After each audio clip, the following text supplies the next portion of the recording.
ძალიან დიდ ტალღას გაუძლო მართლაც და ქართულმა პოლიციამ, ისე ღირსეულად დადგა როგორც არასდროს და ნუ არ ვიცი, ყოველად წარმოუდგენელია რომ არ იყოს დასაგმობი ის ფაქტი თუ როგორ ხდებოდა პოლიციელების შემდეგ რომ დაიწყეს ბატონ ნიკოლოზ თქვენთვისაც ცნობილი იქნება ის ფაქტი რომ ბულონგი რო დაიწყეს სახში მივარდნები დაიწყეს სპეცრაზმელების ოჯახში და 1000 საზღვრობები დაიწყეს რომ როგორმე გაეტეხათ ქართული პოლიცია შემდეგ ნუ ბევრმა ვერ გაუძლო ხარებას მოადგილეც კი გადადგა და აი ამ პროპაგანდას აყვადა განცხადება დაწერა რომ მე მივდივარ და ჩვენი გზა ევროპაშია და რაღაც მსგავსი რაღაც პროპაგანდას აყვა და კიდევ ერთხელ ვიძახი რა აი აბანომ გამოაჩინა ვინ არის შავი და ვინ არის თეთრი ესეთი ესე ვთქვათ ძროები ყოველთვის აჩენს ესე ვთქვათ ვინ არის მართლაც და მოწოდების სიმაღლეზე და ვის აქვს სხვა აზრები და სხვა იდეები და ვინც უნდა წავიდეს აქამდეც უნდა წასულიყო ჩვენც მაგას ვიძახით და ძალიან კარგია რომ აი ამ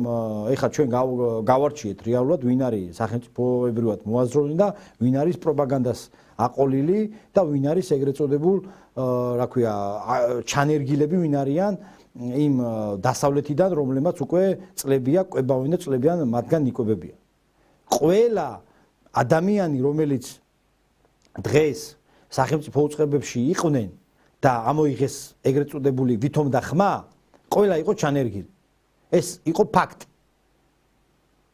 სამწუხაროდ პროკურორებმაც გააკეთეს ესეთი განცხადებები მე არ მინდა განცხადებები რომ აი ჩვენი გზა ევროპაშია და რაღაც მსგავსი რაღაცები და გააკეთებულად არ დავასახელებ ამ პროკურორებს იმიტომ რომ რაღაც პირადი ურთიერთობა მაქვს საქმეებიდან გამომდინარე და ძალიან გამიკვირდა ბატონო მოსამართლეებზე აღარ ვსაუბრობ მოსამართლეების და ეს ადამიანები რა თქმა უნდა ვერაზოს ვერ იქნებიან ანუ ისინი ყოველთვის იქნებიან სუბიექტურები მიხვდით ბატონ ალექსანდრე ანუ სუბიექტურები იქნებიან ეს ადამიანები ობიექტურად ვერ გაასამართლებენ ვერც ადამიანებს ბრას ვერ დადებენ იმიტომ რომ მათი აღქმა არის რა მათი აღქმა არის რომ საქართველოს მოქალაქე არის მტერი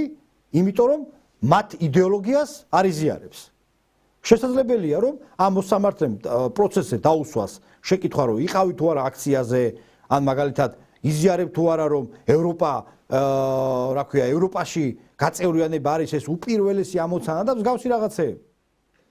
არ გამორიცხოთ რომ ესეთი ადამიანები რომლებმაც აი ესე გააკეთეს რომ მსგავსად აზროვნებდნენ ამიტომ ეს ადამიანები არ უნდა იყვნენ საჯარო სამსახურის